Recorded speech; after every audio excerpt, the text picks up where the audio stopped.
विवाह के इतने बरसों बाद भी निर्मला की कोख सूनी थी, मगर गोद नहीं। तीनों देवरों के सारे बच्चे निर्मला को अपनी बड़ी माँ मानते थे और कोख से जन्म देने वाली माँ को दूसरी। परिवार के सारे बच्चों की वो बड़ी माँ थी। घर की 4 बहुओं में से निर्मला सबसे बड़ी थी और बड़ी होने के नाते पूरे घर की कमान भी हमेशा उन्हीं के हाथों में रही। बड़ी माँ के हिसाब से ही सारा घर चलता था। अपनी सासू माँ के गुजर जाने के बाद से ही वह इस जिम्मेदारी को निभाती रही हैं। बड़ी माँ को घर के बच्चों से बहुत ज्यादा मोह था, मगर सिर्फ लड़कों से। लड़कों को तो खूब लाड़ दुलार करती, खूब घी दूध खिलाती पिलाती, लेकिन लड़कियों के लिए अक्सर कहती कि बेटियों को दुलार कर ज्यादा सिर पर चढ़ाने की जरूरत नहीं है। मरने के बाद गयाजी में अस्थि विसर्जन करने वह नहीं लेकर जाएंगी। इन्हें तो एक दिन पराए घर चले जाना है। घर में लड़कियों के लिए ढेर सारे कायदे कानून बने थे, जैसे कि अंधेरा होने के बाद वे घर से बाहर नहीं जा सकती। कहीं जाना हो तो भाई या माँ को लेकर जाओ। किसी लड़के से किसी तरह की बातचीत पर कड़ाई से पाबंदी थी, जबकि लड़कों के लिए किसी तरह की कोई पाबंदी नहीं थी। उनके तो 7 खून भी माफ थे। वह खाना भी थाली में छोड़ देते तो इसमें भी लड़कियों की ही गलती बता दी जाती। इतना ज्यादा खाना परोस दोगी तो क्यों नहीं छोड़ेगा। लड़कियां बड़ी माँ की झिड़कियां सुन सुनकर खूब चिढ़ती तो थी, लेकिन बड़ी माँ है ये सोचकर उनकी बातों को एक कान से सुना और दूसरे कान से निकाल दिया। कभी उनकी कही हुई बातों का बुरा नहीं माना। उन बेटियों में से एक बेटी रमा भी थी।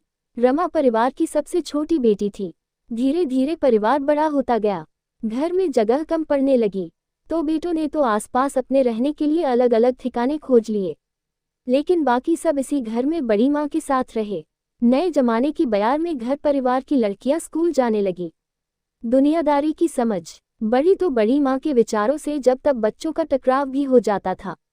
समय बदला, लेकिन बड़ी माँ के विचार नहीं बदले। सभी बच्चे सयाने हो गए थे।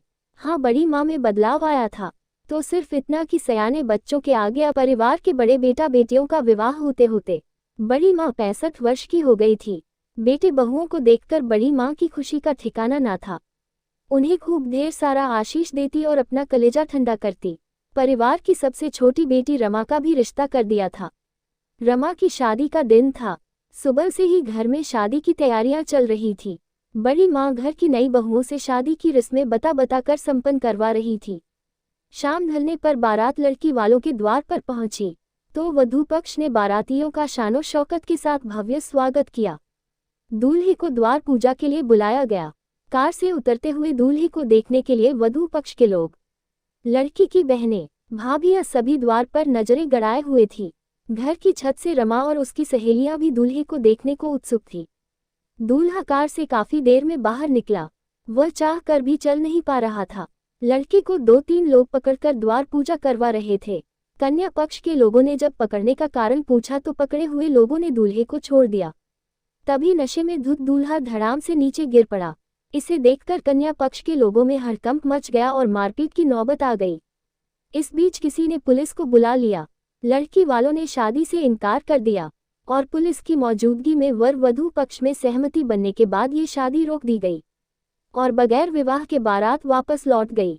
दुल्हन बनी रमा की शादी नहीं हो पाई। जिस दिन से बारात दरवाजे से वापस लौटी है, तब से ही बड़ी माँ को रमा का रहना बहुत अखरने लगा था। कभी कभी तो ताना भी मारती कि मायके में रहने वाली बेटी को भाई भाभीयों से हमेशा दबकर रहना पड़ता है। एक बार बारात वापस लौट जाए तो दूसरी जगह रिश्ता होना भी आसान नहीं है। उदास रमा कुछ न बोलती।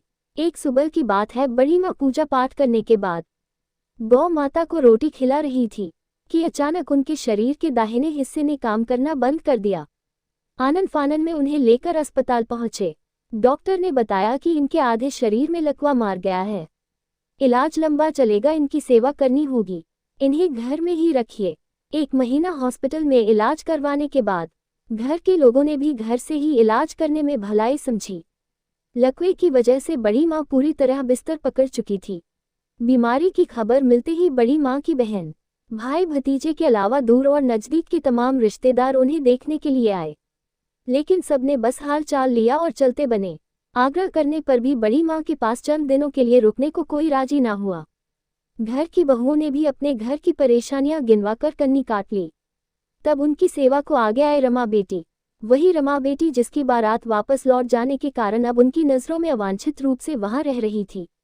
नहलाने, मालिश करने से लेकर उनके कपड़े बदलने तक का सारा काम रमा ही करती थी।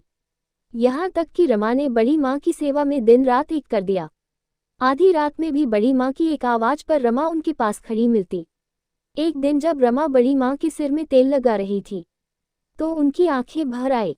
उन्होंने रोते हुए कहा, मुझे माफ कर देना बिटिया, मैं बहुत गलत थी। बेटों के मोह माया में मेरी आंखें अंधी हो गई थी। इतने दिन से हम देख ही नहीं पाए कि स्वर्ग गया जी में नहीं, स्वर्ग तो यही है बेटियों के पास। दोस्तों, आपको ये कहानी कैसी लगी हमें कमेंट्स करके जरूर बताएं।